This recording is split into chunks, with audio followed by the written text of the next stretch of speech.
Let us explore how belief in future lives could be a trap. This morning's lesson is drawn from a good-hearted question found on Reddit. An individual wrote, "Can someone give me logical, well-thought-out arguments on why to believe in rebirth or reincarnation?"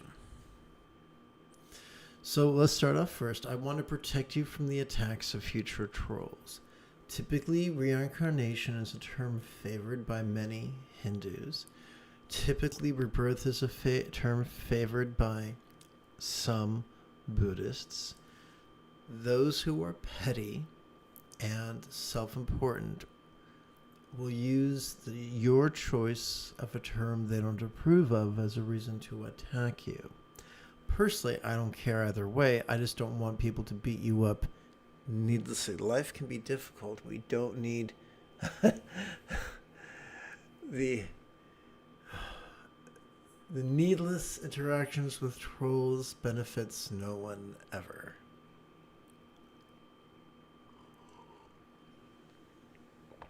I guess no one never. That would be better. So the individual wrote, "I have trouble believing in rebirth reincarnation.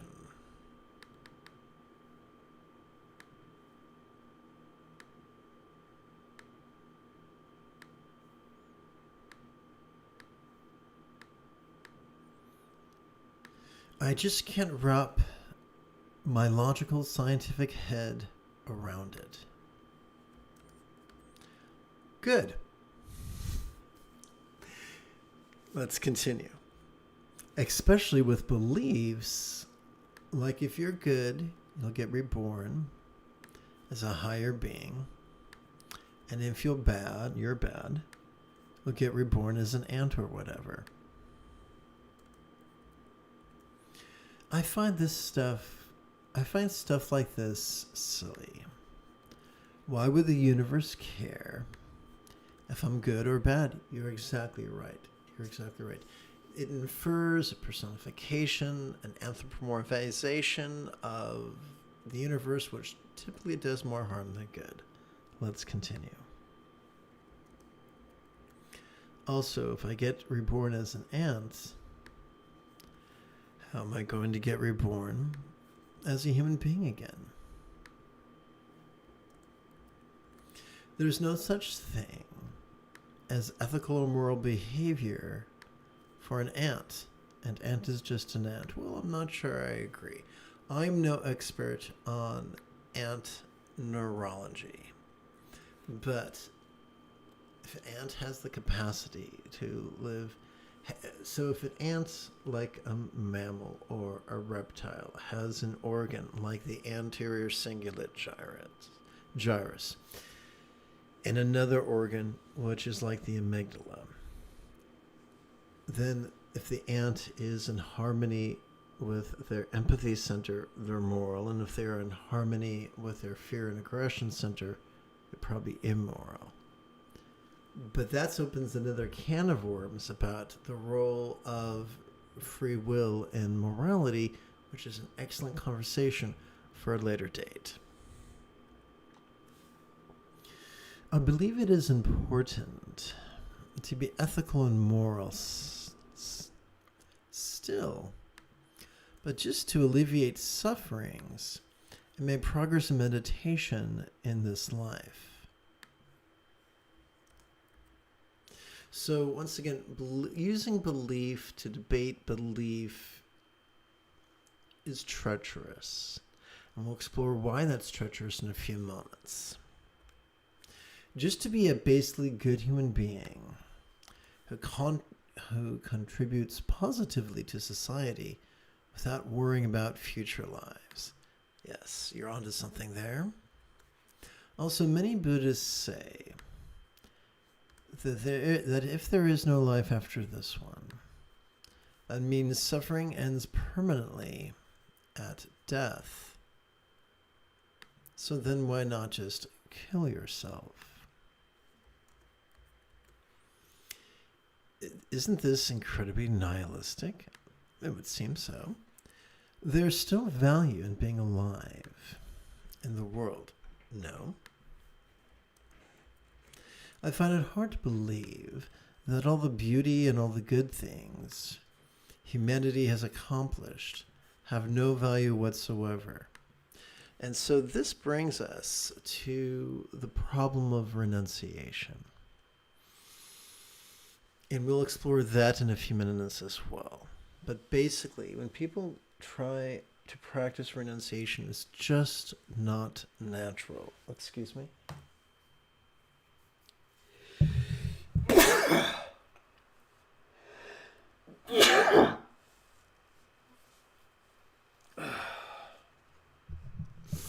Allow me to elaborate. To renounce malice and cruelty is one thing. That's just living in harmony with the empathetic structures of our brain, our mirror neurons, and their hub, the anterior cingulate gyrus. But to just across the board say, I will find no pleasure in anything, or even worse, to say I'm too pious to take pleasure in anything, is to cut off one's nose to spite one's face.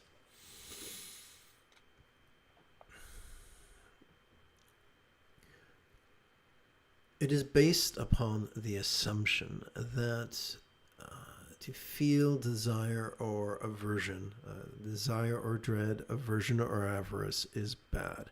And that's a gross simplification.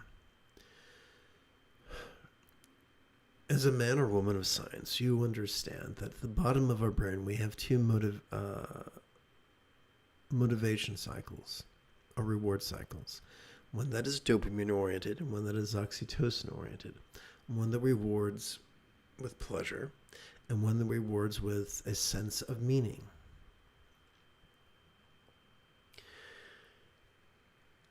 They are both necessary for the survival of our species. We have survival drives.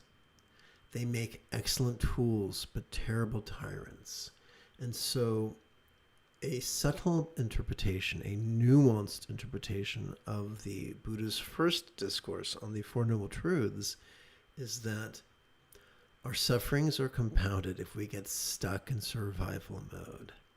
There is a way out from that, where our survival tendencies become tools, where our survival impulses become tools and not tyrants in our lives.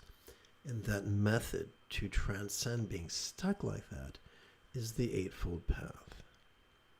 That's the essence of the Four Noble Truths. People who can squander their lives trying not to desire or dread things. And that's great if you want to crush someone's spirit, if you want to manipulate someone, that's wonderful. Have them reach for something unreachable. Just like the Man of La Mancha saying in the musical, in the titular musical.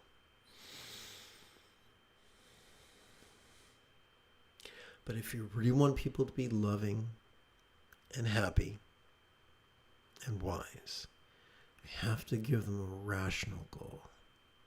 So I agree with you. Renunciation in and of itself is perilous. Or is it basically saying that these nice things are impermanent and subject to change, so no point clinging to them? That's a common thought, but the problem is we cannot think our way out of feeling. Our prefrontal cortex is lovely. It evolved to help us reason. It did not evolve to help us do battle with our limbic system. And our prefrontal cortex is very much like a very expensive Waterford crystal champagne flute. It makes an excellent champagne flute, but a terrible finishing hammer. I mean, you can use it for one swing and then it's broken and worthless. When we use our prefrontal cortex to manage or to do battle or to fight with our limbic system, it reminds me of the old adage. Let me know if you've heard this one before. Do not try to teach a pig to sing. It'll waste your time and annoy the pig. So often people present with generalized anxiety disorder and they're taught to practice, what's it called? The modern incarnation of the rational emotive approach. What's it called? Cognitive behavioral therapy, CBT. And then after 6 months, they still have generalized anxiety disorder. But now on top of that, they also present with clinical depression. Why is that? Because they've exhausted their prefrontal cortex. That is not sustainable. We already have mechanisms to deal with the activity in our limbic system. Our autonomic nervous system helps us to perceive and process the hurricanes that brew in our limbic system. We'll get to that in several minutes. So, when we practice mindfulness and meditation correctly, the perception of impermanence becomes an inevitability. We cannot help but perceive changes, sometimes subtle, sometimes jarring, but we cannot help but perceive changes. And that's which we see and hear and feel and taste and smell and the like. We cannot help but notice changes, subtle or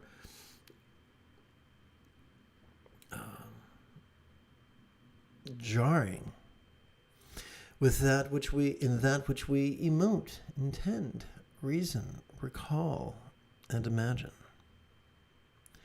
So, from a certain point of view, impermanence is not something to be forced upon us. It's just something that's already there. The question is whether we notice it or not.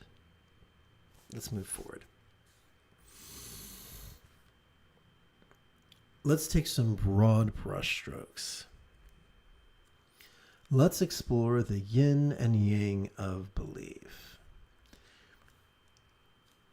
It is taught that 100 years before the Buddha, Lao Tzu composed the 81 chapters of the Tao Te Ching. If you wish to read that, might I recommend Rosemary Anderson's translation.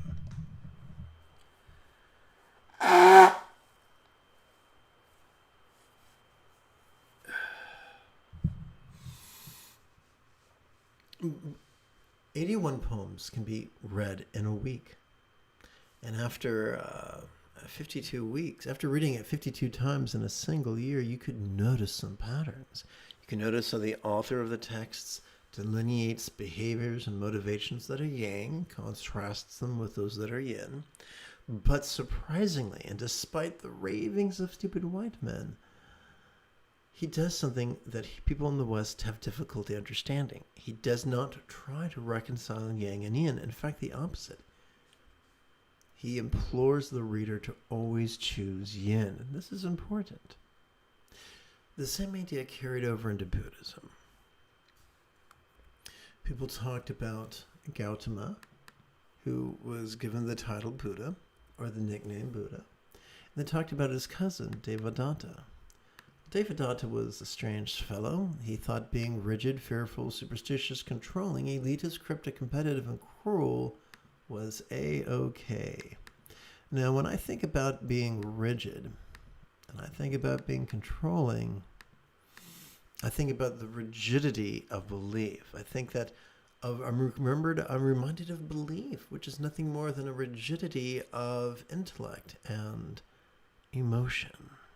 But this contrasts profoundly with Gautama, who is said to have been flexible, loving, rational, laid back, egalitarian, lucid, cooperative, and kind. And that's a whole lot of adjectives.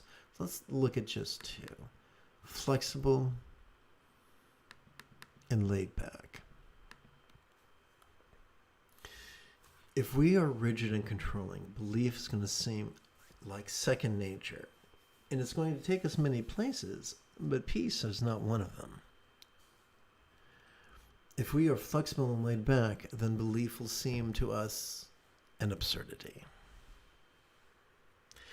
So belief or disbelief are two sides of the same coin, and none will give you the freedom that is promised by the Buddha.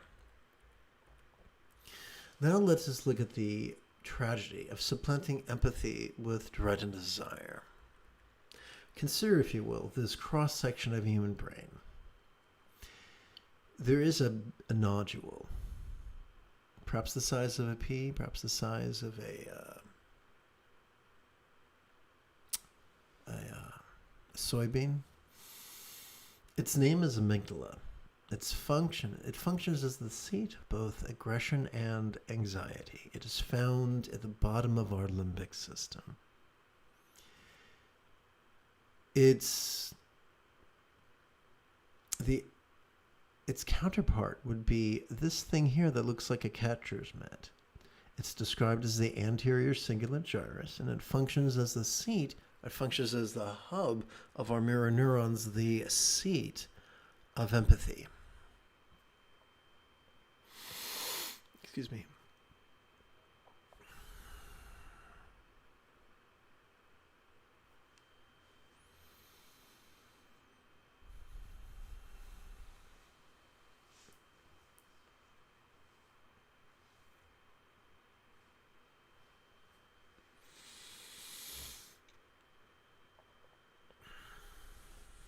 Sorry about that. I appear to be drowning in my own postnasal drip.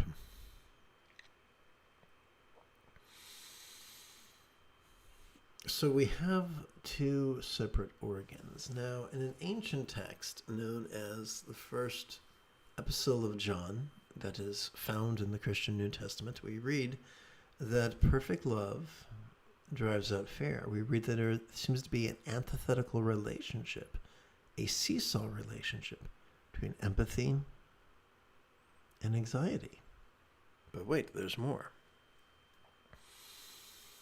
It's my understanding, if I remember correctly, that fMRI studies, functional magnetic resonance imaging studies, demonstrate that our blood mass either collects in our amygdala or collects in our anterior cingulate gyrus, but not both simultaneously. It would appear to be an either-or scenario.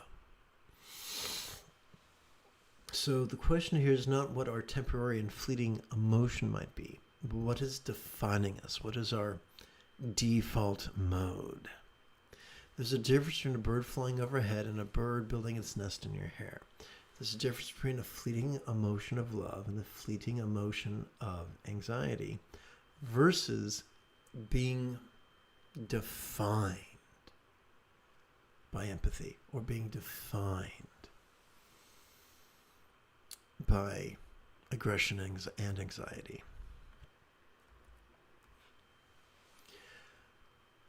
When we are taught to do the right thing out of hope, out of desire for reward, when we are taught to avoid doing the wrong thing out of dread for punishment, that is replacing empathy with fear. It is reinforcing the fundamental duality known by some as dread and desire, known by others as fear and hope. Same thing, different names.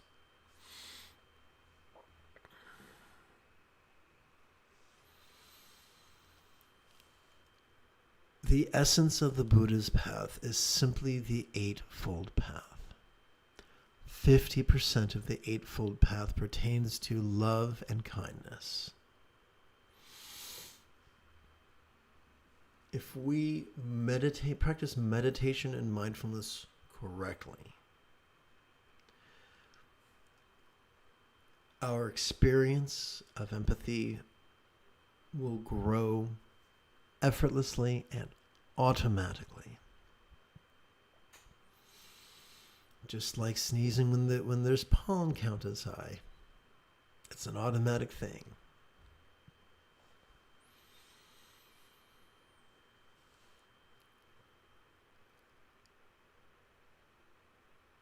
how did this happen? How did 50% of the Buddha's Eightfold Path get ignored?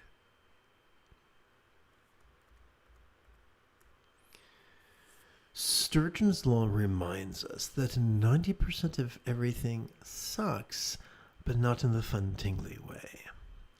Therefore, it should come as little surprise that the majority of meditation teachers are more yang than they are yin, are more elitist than they are egalitarian, are more rigid than they are flexible, are more fearful than they are loving, are more harmful than they are beneficial. There's a certain person, when we look at the legend of the Buddha's wicked cousin Devadatta, we learn of a person whose top goal was prestige and power. Their top goal wasn't enlightenment, it wasn't wisdom, it wasn't mastery of the spiritual path. It was clawing and biting and straining and doing whatever it took to get to a position of power. And he did that. He successfully created a schism within the Buddha's community of students, and he took close to half the Buddha's students and close to half the Buddha's patrons, set up a monastery and a community that he led. But because he was more about the acquisition of power than the mastery of the spiritual path, the students didn't get great results from working with him and following him, and so they left him. And Devadatta came to a bad end.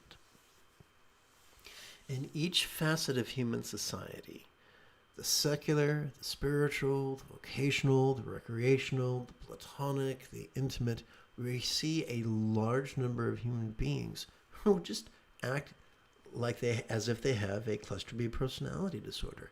They act without wisdom or empathy, just chasing power and prestige and profit. And then they wonder why their lives are unfulfilling. Here's an irony that has been observed by many people. Those most worthy for positions of power and authority possess the least appetite to pursue it, whereas those who are the least worthy for such positions are ravenous in their pursuit of such things.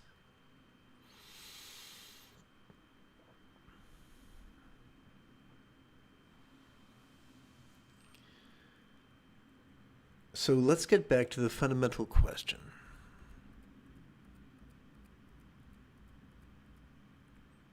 Can someone give me a logical, well-thought-out arguments on why to believe in rebirth and reincarnation? No.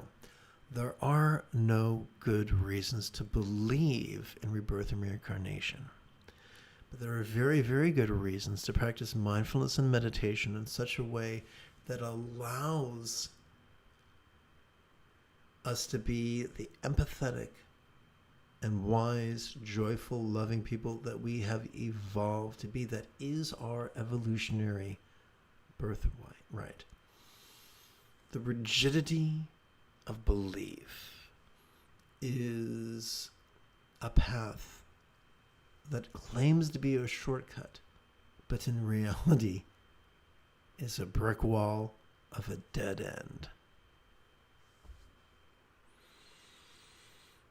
I do look forward to chanting and meditating with you after approximately 30 seconds of housekeeping.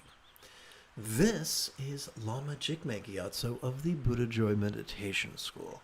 For more than 30 years, I've spent about 8 hours a day, almost every day, studying, practicing, mastering, and reverse engineering the teachings and techniques of each sect of Buddhism so that you would not have to.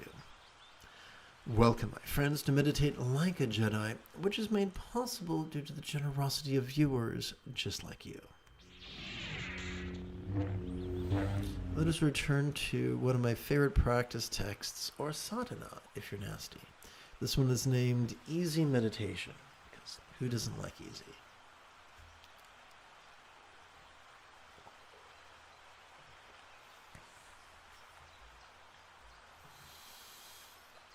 Let us begin by bringing the four bases of mindfulness, the circumstantial, the physical, the interpersonal, and the mental, into the figurative practice of the rainbow body. Please chant with me. Rather than indulge or controlling tendencies with our follies of active visualization, emotion, magic, and belief, we could just recite these wise words in harmony with our breathing and allow our subconscious to do the heavy lifting. Let us sidestep the rigidity that confuses metaphors for literal statements and relax into the flexibility that savors the chance explaining metaphors as similes.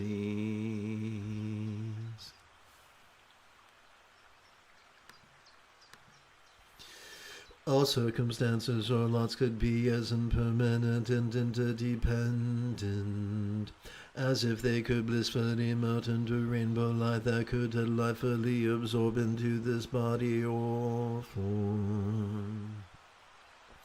Notice how melting is a metaphor of impermanence and absorption is a metaphor of interdependence.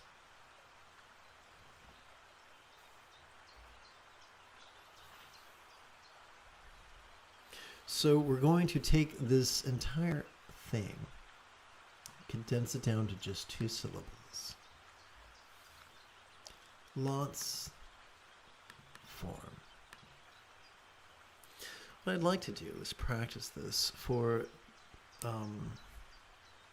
4 rounds, assuming a round is simply 1 inhalation followed by 1 exhalation. So I'd like to count these 4 rounds upon my left hand. During the inhalation, I will advance the tip of my left thumb, and allowing it to come to rest upon the first set of creases, then the second set of creases, then the third set of creases, and then the tip of my left little finger. In future exercises, I will repeat this process upon the left ring finger and middle finger and index finger. We're starting with the little finger. So please silently and mentally recite Lot's form with me.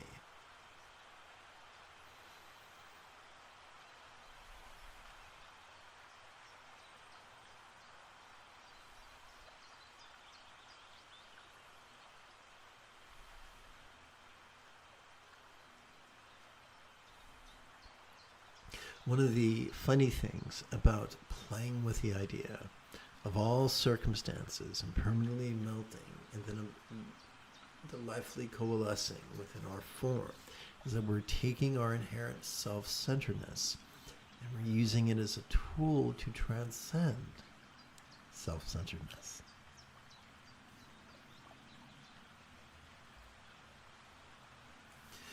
Together, all bodies or forms could be as impermanent and interdependent as if they could blissfully melt into rainbow light that could delightfully absorb into this communication or speech.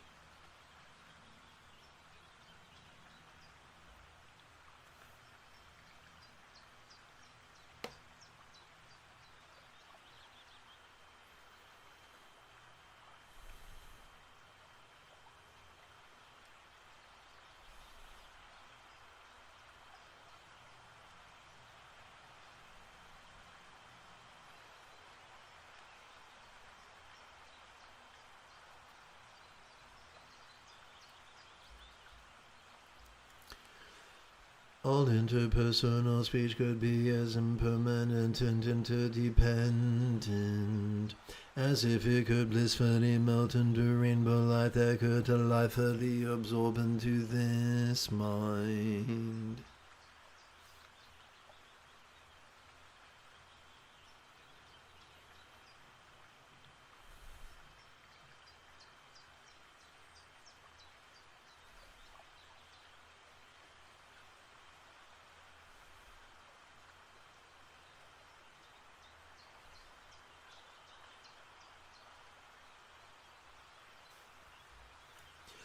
All minds could be as impermanent and interdependent as if they could blissfully melt into rainbow light that could delightfully absorb into our vast empty void.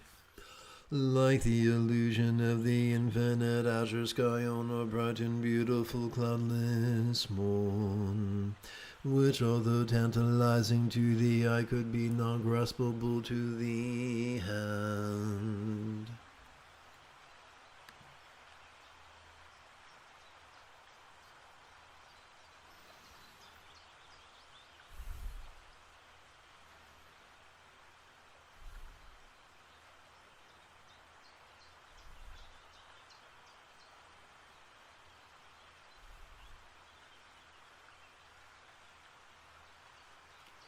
Having played with 4 passive contemplations, we can now bring whatever we spontaneously notice into the path of awareness and letting go. So essentially, here's how it's going to work. During our inhalation, as silently and mentally we recite the demonstrative pronoun this, we can kick back and simply observe the antics of mind as it perceives, emotes, intends, reasons, recalls, and imagines.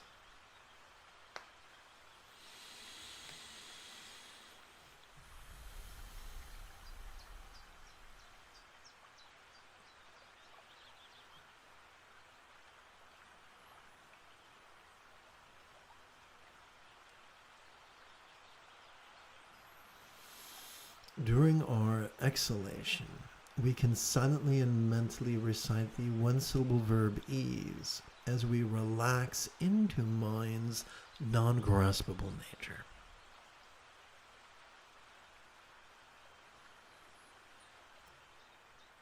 Now, we've already explored how to count 16 rounds on our left hand.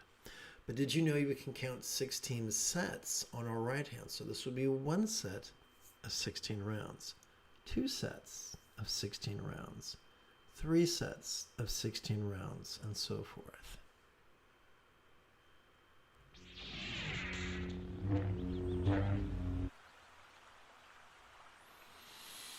Now let us count several sets of 16 rounds of this ease.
Having climbed to contemplative cruising altitude, together as a team, let us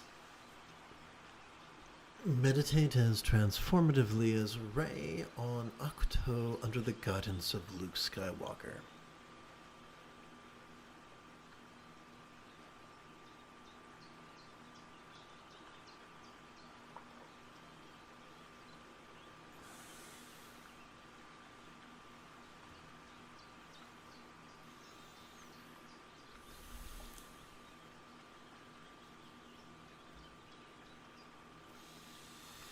Now let us bring, again, the 4 bases of mindfulness, this time into the practice of love and letting go.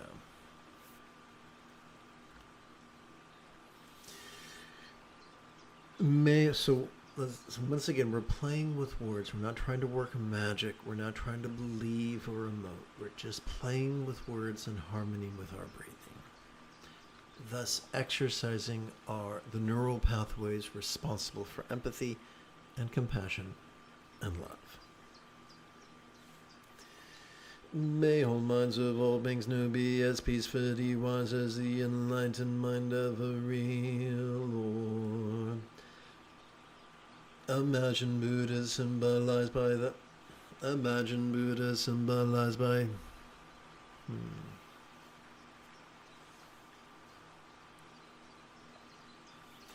May all minds of all beings know we as peacefully wise as the enlightened mind of a real Lord. Imagine Buddha symbolized by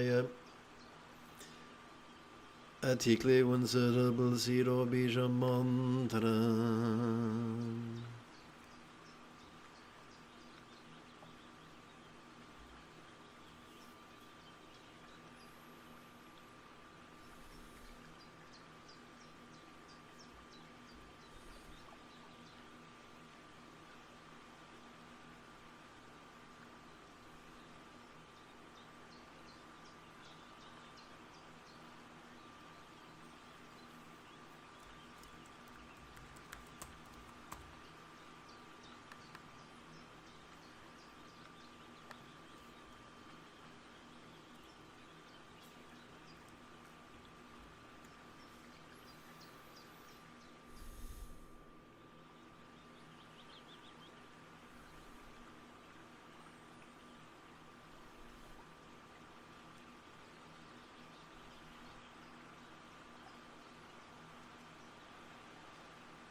Welcome to this morning's live stream.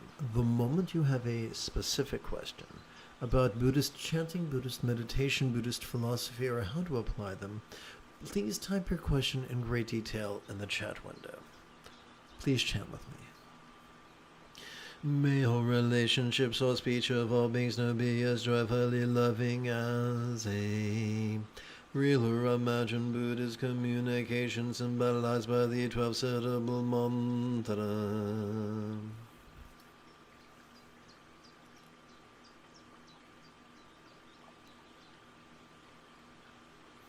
I'm having some trouble with the verbiage. Give me a moment here.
And I do appreciate your patience. I do apologize for taking quite so long on this task.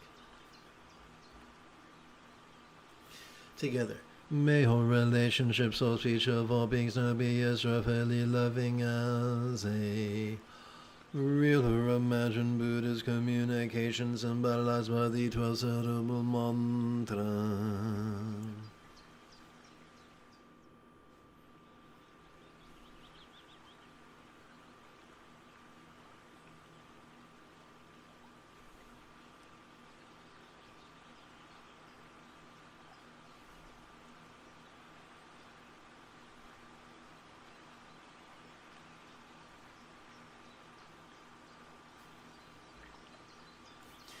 May all bodies or forms of all beings now enter the beautiful halcyon and Buddhist statuary, depicting the blissful body of a real or imagined Devi or Yadam, an archetype of enlightenment such as Kuntu Zangpo.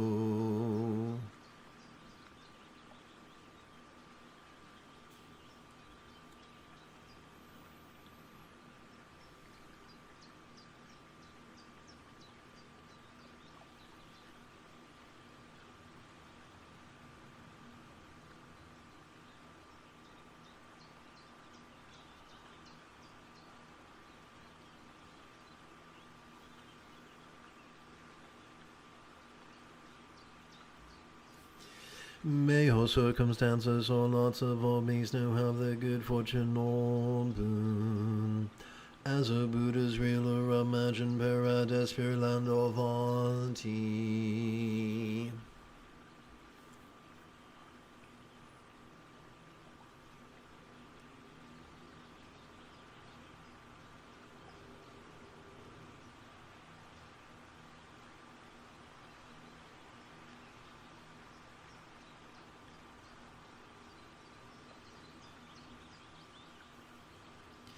Having practiced these 4 chants, let us now bring whatever we spontaneously notice into the path of awareness and letting go. During each inhalation, although we are already wired by our sympathetic nervous system to notice vulnerably, passively, viscerally, and randomly, the 3-pound supercomputer between our ears can act like Urkel and just get in the way until we give it a job. And so we can ask our brain to please silently and mentally recite the demonstrative pronoun this during each inhalation to help facilitate the perception that is mindfulness. Similarly, during each exhalation, thanks to our parasympathetic nervous system, we are already wired for physical relaxation and mental release. But yet again, our Urkel-like brain can gum things up until we give it a task, and we ask our brain to please silently and mentally recite the 1-syllable verb ease during each exhalation, and then all of a sudden, our brain starts cooperating with our parasympathetic nervous system's release. That is the essence of meditation.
The second fold of the Buddha's Eightfold Path is wishing love.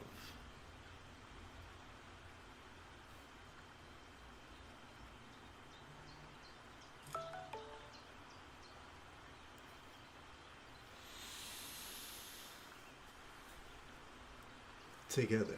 May all minds of all beings now be as peacefully enlightened as... Okay, I think we can make this easier to chant if I move the accent.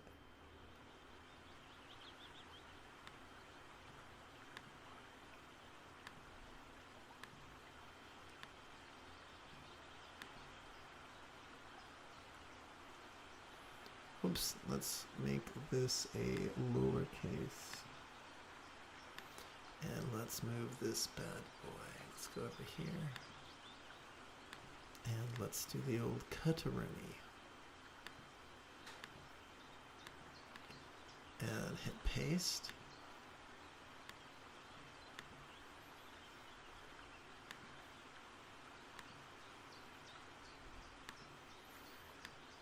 And okay, thanks for your patience. Let's hit this bad boy again. May all minds of all beings now be as peacefully enlightened as the mind of a real or imagined Buddha symbolized by a declare one syllable seed or bija mantra.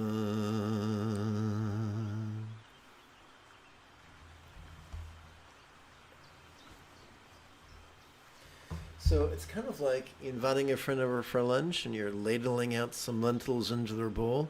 Only in this case, we're lentiling wisdom into the mind of each being, of each world, real or imagined.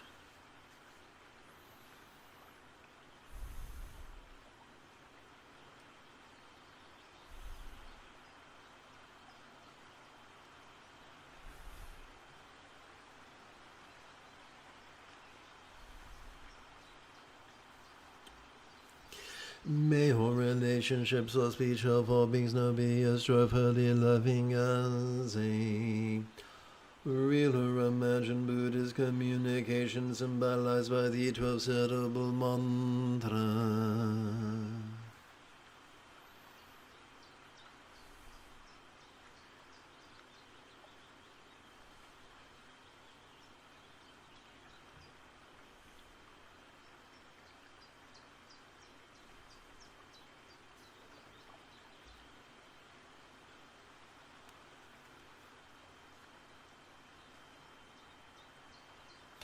May all bodies or forms of all beings now enjoy the beautiful health seen in Buddhist statuary, depicting the blissful body of a real or imagined Devi or Yadam archetype of enlightenment such as Kuntu Zangpo.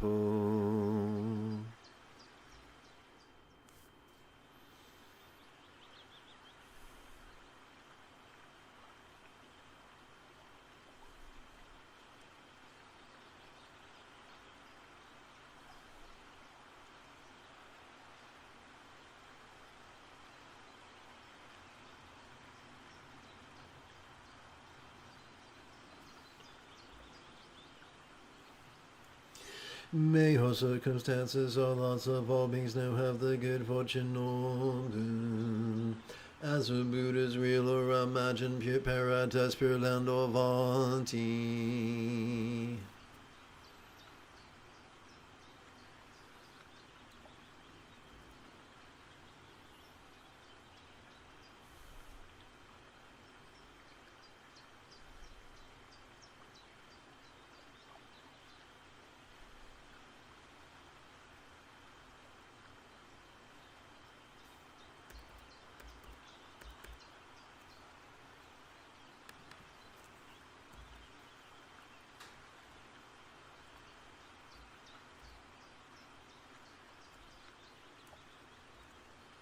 The screen might go berserk for a second. If that's the case, I will rectify it.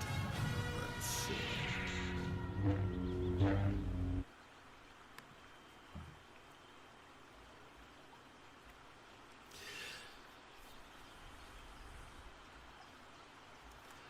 All circumstances or lots could be as impermanent and interdependent, as if they could blissfully melt into rainbow light that could delightfully absorb into this body or form.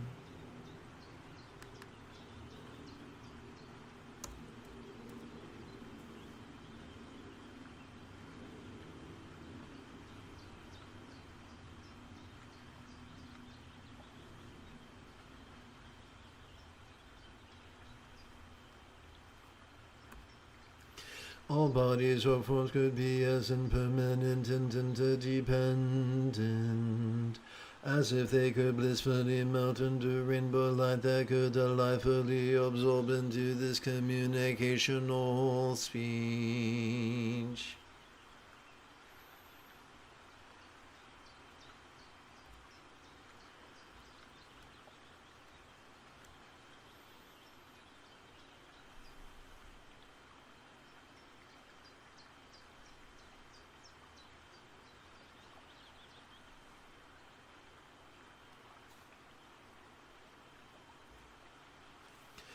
All interpersonal speech could be as impermanent and interdependent, as if it could blissfully melt into rainbow light that could delightfully absorb into this mind.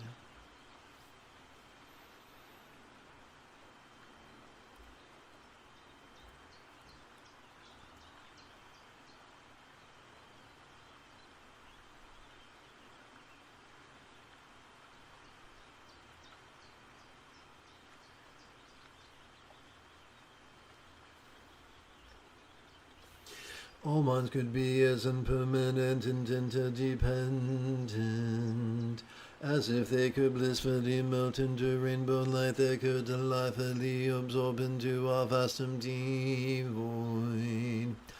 Like the illusion of the infinite azure sky on a bright and beautiful cloudless morn, which, although tantalizing to the eye, could be not graspable to the hand.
Please chant with me.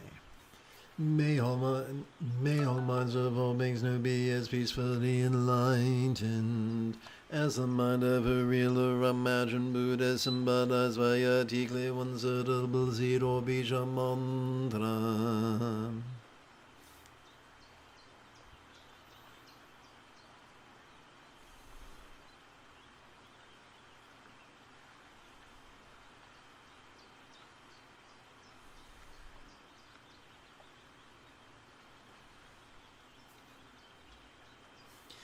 May all relationships or speech of all beings know be as joyfully loving as a real or imagined Buddha's communication symbolized by the 12 suitable mantra.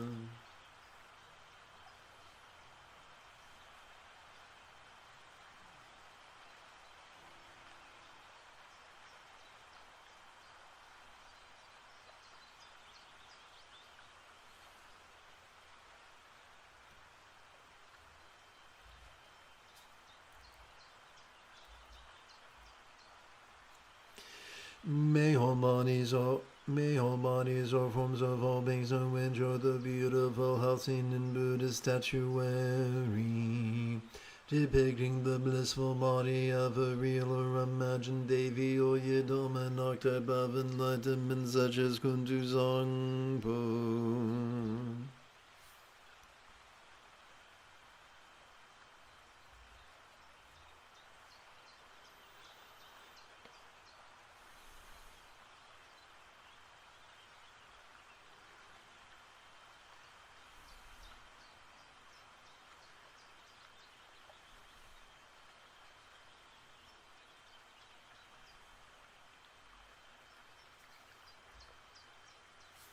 May all circumstances or lots of all beings now have the good fortune or boon as a Buddha's real or imagined paradise, pure land or vati.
All circumstances or lots could be as impermanent and interdependent as if they could blissfully melt into rainbow light that could delightfully absorb into this body or form.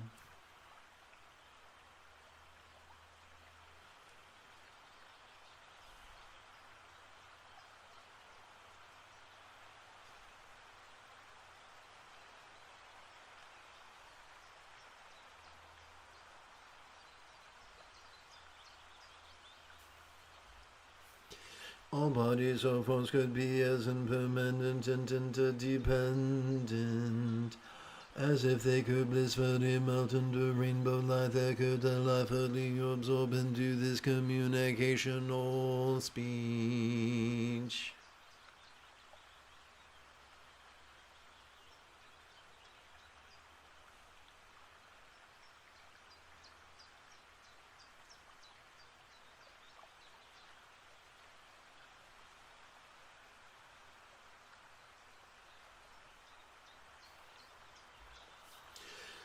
All interpersonal speech could be as impermanent and interdependent as if it could blissfully melt into rainbow light that could delightfully absorb into this mind.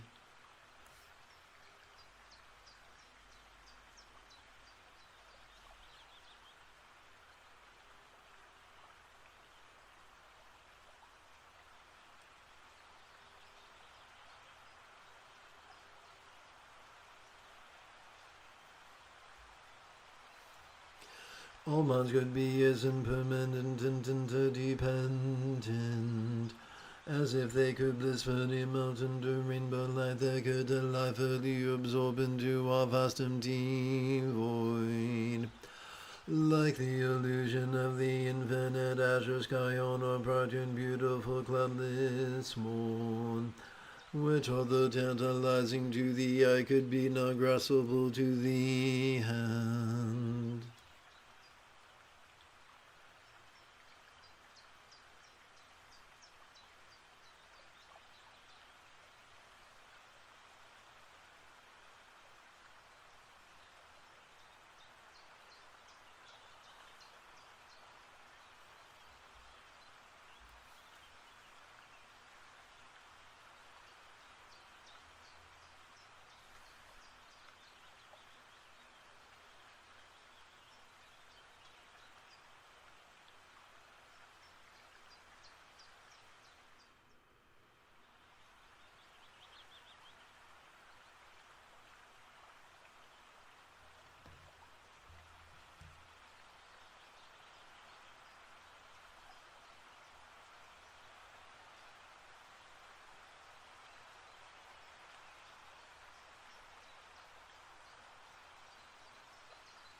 Let's seal this morning's practice by percussively chanting Love and Letting Go's wishes for universal enlightenment and well-being. May all minds of all beings lucid yet void now be as enlightened as a Buddha's mind symbolized by a one-syllable bija. May all speech of all beings resounding yet void now be as loving as a Buddha's speech symbolized by a multi-syllable mantra. May all forms of all beings sensual yet void now be as healthy as a Yidam archetype depicted in Buddhist statuary. May all lots of all beings appearing yet void now be as fortunate as a pure land of law depicted in Buddhist paintings.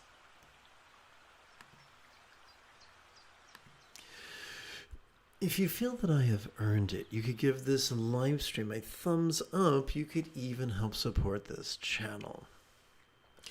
In approximately 10 hours, I would very much like to return to lead today's evening meditation class and group practice.